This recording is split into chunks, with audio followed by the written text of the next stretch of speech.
Well, you don't need me to tell you that it's a time of great political turbulence.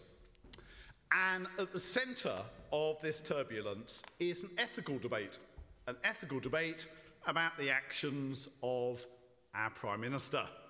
There he is.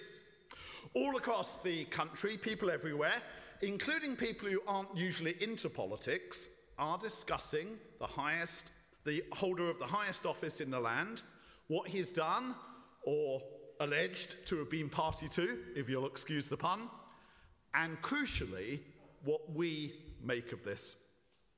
So there are some, not many perhaps at the moment, who say it's no big deal. With possible war on the horizon in the Ukraine and the cost of energy crisis, not to mention the continuing response to COVID, there's so much more to worry about than a bit of partying in Downing Street.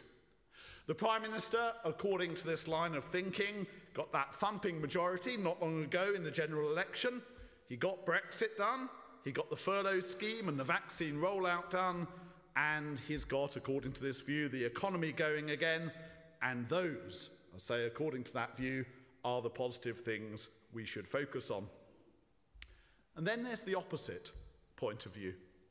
According to this, Johnson is a chancer and a liar, with that massive ethical problem running through just about everything about him, from his former career to his private life. The claims that he was part of making during the Brexit debate to his actions ever since he became Prime Minister. And all of the dodgy stuff more recently that's emerging, well, that's simply the climax of everything that's gone before. And then there are those who stand somewhere in the middle. Some, for instance, who might have supported the positive things that they believe Boris Johnson has done, but who now believe that a vital line has been crossed. They're no less clear about the actions of the Prime Minister that they think are wrong, but they believe that there are other more positive things that need to be considered as well within any overall assessment. Well, as usual, I've stormed in where angels fear to tread, but it is my birthday, so perhaps you'll let me off. But hopefully I've been even-handed. That was the attempt there. The last time I remember a similar national debate about ethics was when I was a school teacher back in 1998, and this happened. David Beckham got sent off for retaliation in the 1998 World Cup. And the next day at school, and for about a week afterwards, all of my school kids were avidly discussing the rights and wrongs of what Beckham did, what he deserved or didn't deserve. And in a sense, it's healthy when such debates take place, because it forces us to ask and answer questions about right and wrong. And it forces us to make ethical decisions about where we place things on that continuum between right and wrong. And that, in a sense, is what we're doing in this series with King David. David wasn't just appointed, like Boris Johnson, to the highest office in his country. He was anointed to that role by God. David was the man after God's own heart, whatever that precisely means. But as we read these sprawling accounts of his life in the Bible, and especially from the bits that we've reached today onwards, it does seem that we're being invited to have an ethical debate about those parts of David's life that were good, those parts that were bad, and those parts that were downright ugly. That's why we've given this series that name.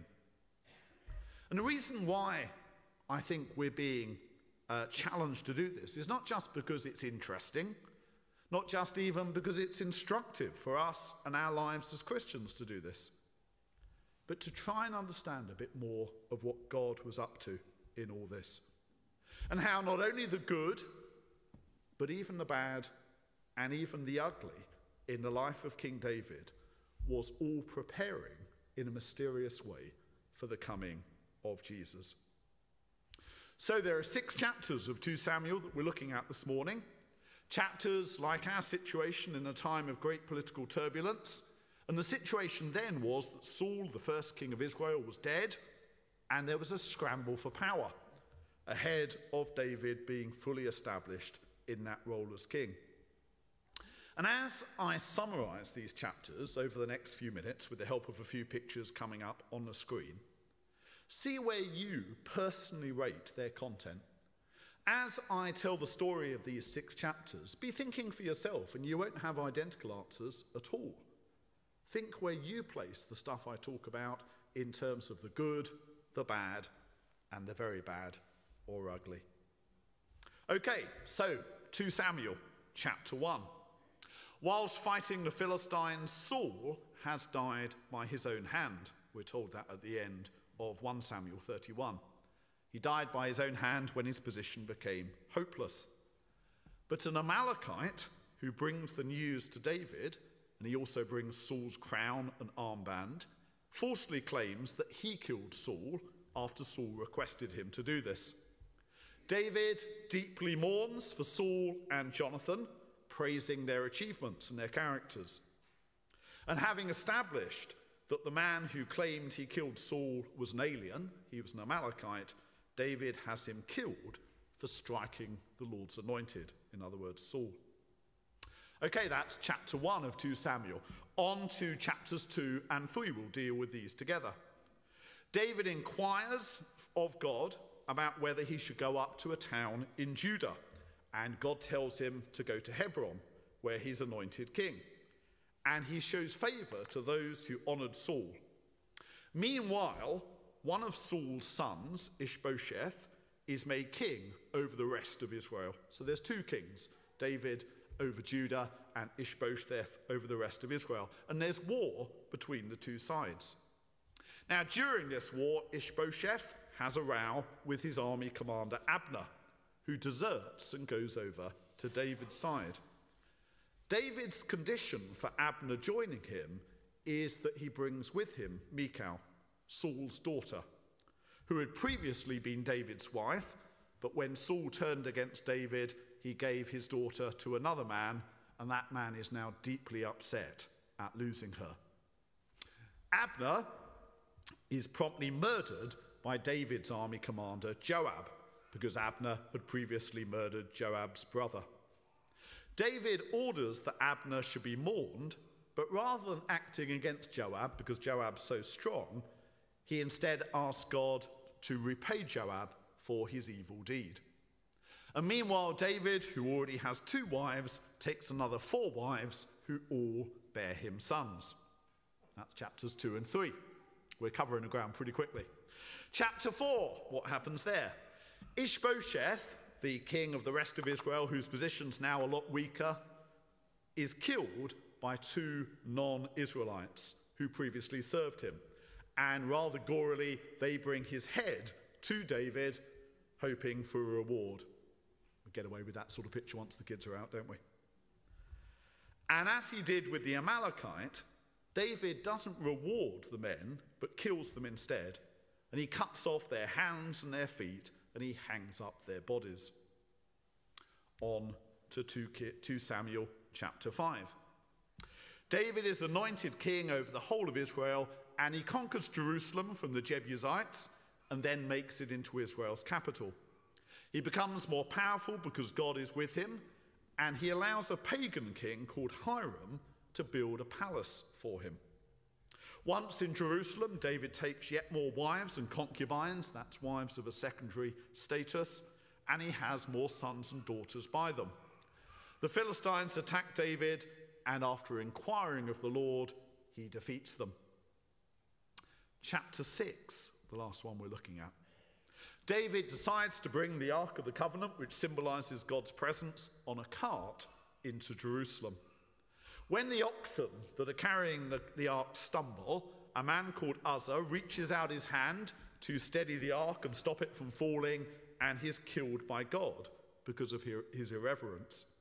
Meaning that David's afraid to take it further, and instead he takes it to the house of an alien called Obed-Edom, the Gittite. They were Philistines. Obed-Edom ends up being blessed by God rather than anything bad happening to him while the ark is in his house.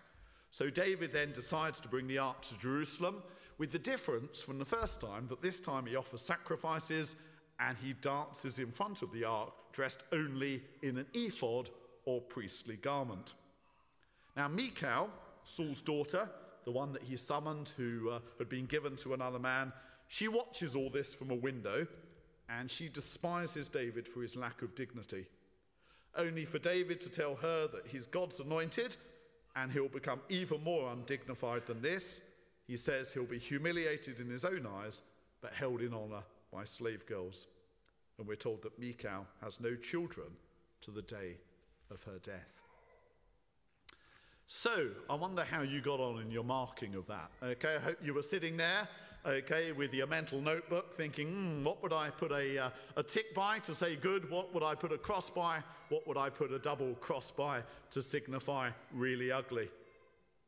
Where do you place David's myriad of actions, his various actions in those stories, on a scale of good, bad, and ugly?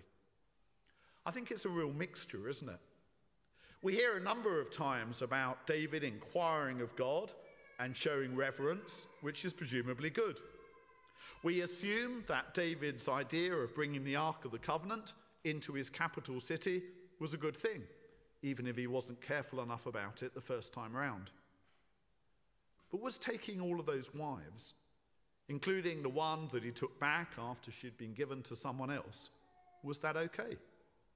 Was killing all of those people to demonstrate his own innocence in the death of Saul and Ishbosheth, was that okay? And what do we make of those moments that perhaps you noticed, if you were really attentive, where the lives of non-Israelites seem to have counted so little to David? When we read these accounts carefully and honestly, what we realise is that the depiction of David here is a real mixture. It can't be pigeonholed as just good, or just bad, or just really bad or ugly. There's plenty that might repel us about the culture of the time and its norms, and that's all part of what we need to bear in mind when we assess David and the things that he was part of. On a lot of these things, there's not a clear answer. It's not as though there's an answer book somewhere where we can look up and say, oh yes, that was bad. Oh yes, that was fine, etc. It's left open to us to debate these things, to discuss them, and to decide where we stand in regard to them. But this account, I believe, wouldn't be written in the way that it is unless we're being challenged to wrestle with these ethical questions and what we personally make of it all. And there are a couple of things, I think, of real value that emerge from this. And the first of them is this: the importance of wrestling with ethics in our own lives. Now, we're not here this morning as kings or even prime ministers, are we? Unless Boris is snuck in somewhere and is hiding behind a pillar, which I don't think he is. But those of us who are baptized are anointed by God. That's part of what happens when we're baptized. We're anointed by God. And we're commissioned to serve him in the world. We're given that responsibility of representing God, being his ambassadors to the world. And it's good and it's healthy, therefore, that we use accounts like this in the Bible to hold up a mirror to our own lives and to go through the process of trying to examine what in our lives is good, what's bad, and what perhaps is downright ugly. Perhaps like David, for instance, we do consult God regularly about our lives in prayer. When we pray, we are involving God in our lives. If we do that, that is clearly good. Perhaps like David, we also try and stay away from committing harm to those trying to harm us. If we've got a boss at work who makes our life a misery, or a colleague, and we don't try to retaliate towards them, then we're doing something that's good.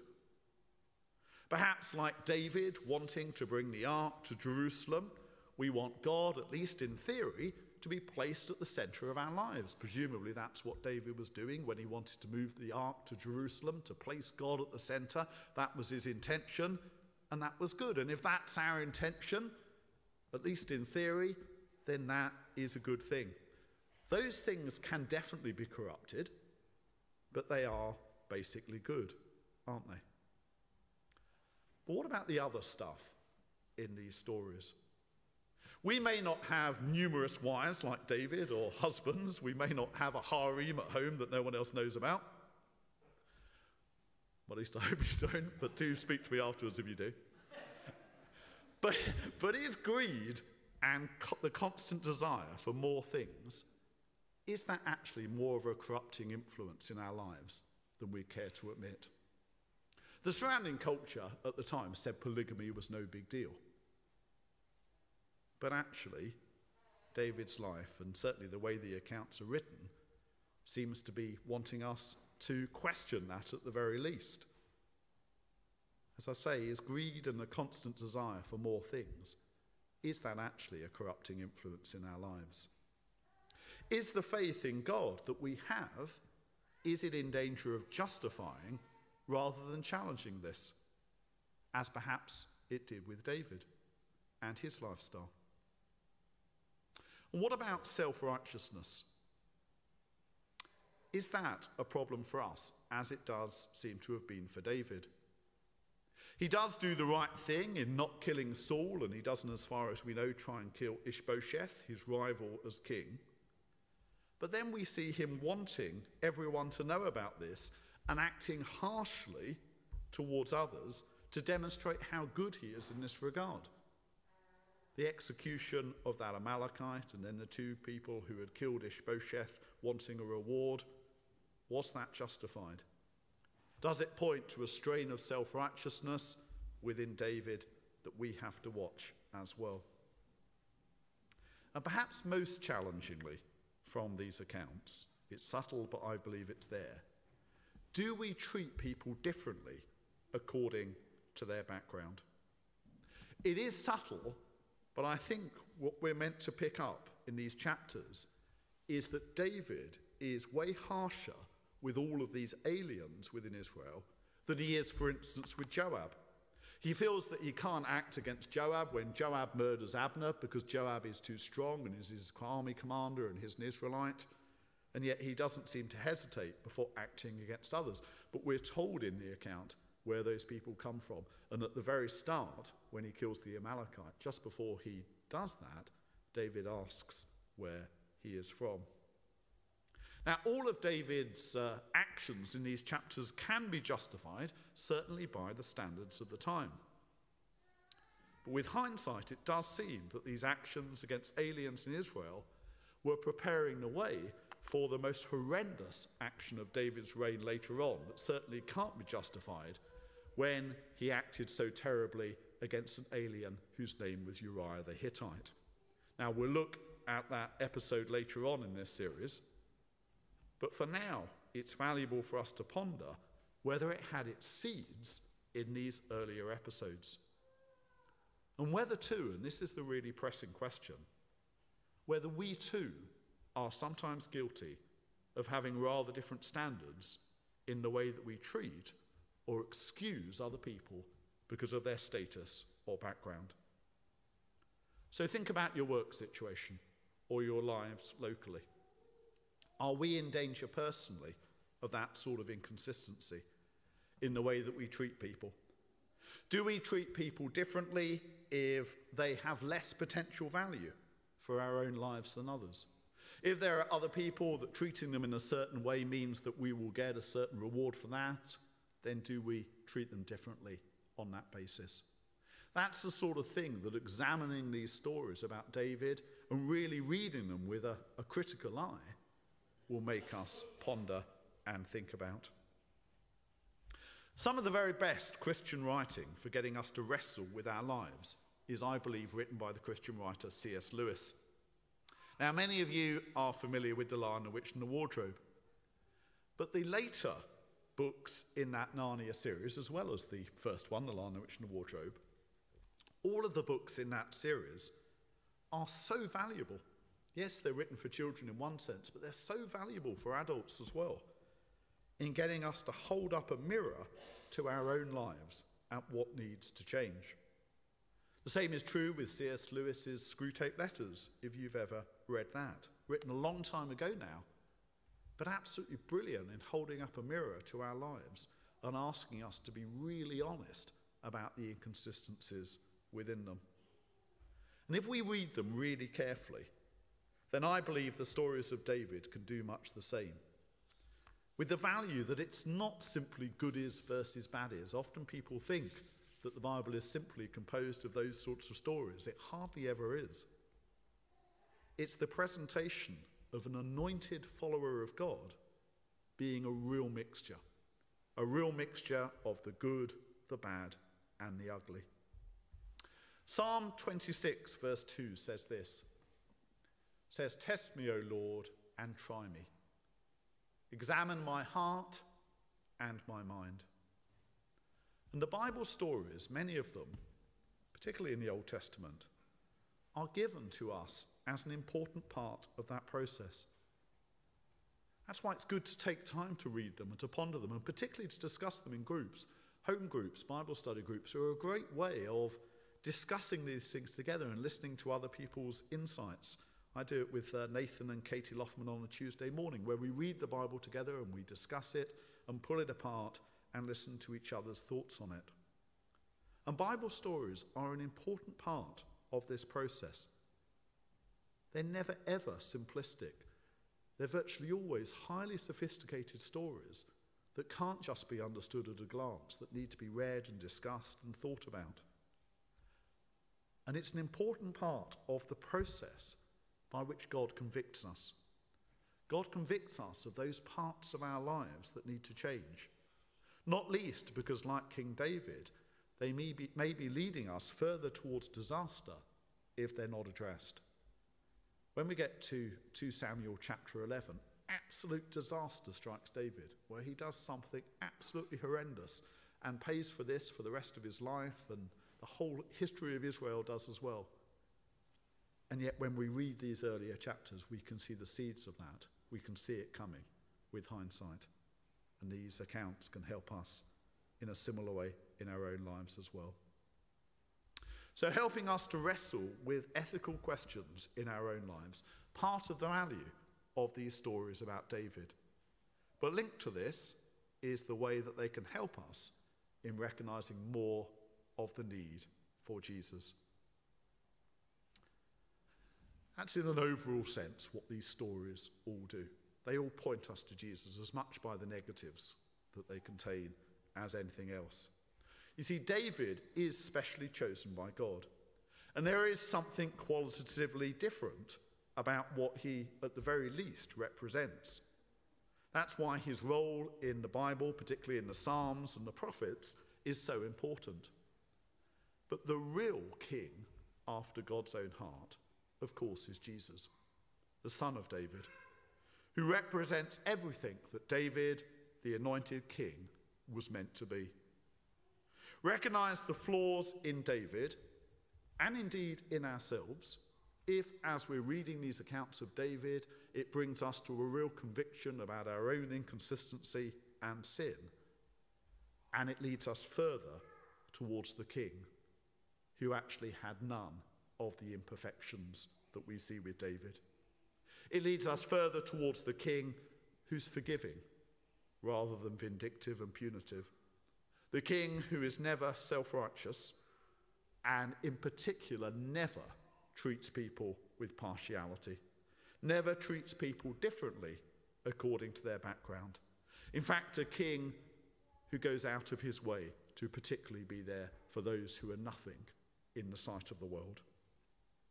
It drives us further towards the king in Jesus Christ, who in this mixed up, turbulent world, with all of its disappointment, all of its corruption, everything that's wrong about it, the king who really is the answer to all of the desperate problems that this world has. As I said at the start, it probably is good that we're having a national debate at the moment about ethics. It probably is good and totally appropriate that we're placing the highest leader in the land under scrutiny. Now, we won't know at the moment where that's all heading until we get Sue Gray's report, the lesser spotted Sue Gray. Maybe it will be this week. But as we're doing this, let's make sure that as Christians, we're not being hypocritical, that we're not being inconsistent about standards in our own life. And with the help of these stories about David, let's make sure that we place ourselves under a similar scrutiny, that's willing to ask really searching questions about the good in our lives, and that will definitely be there, but also the bad, and perhaps even the downright ugly. And as we do that, let's thank God for sending Jesus as the perfect King, the perfectly consistent, the perfectly good King, who came to rescue us and to be the perfect Lord of our lives. Katie.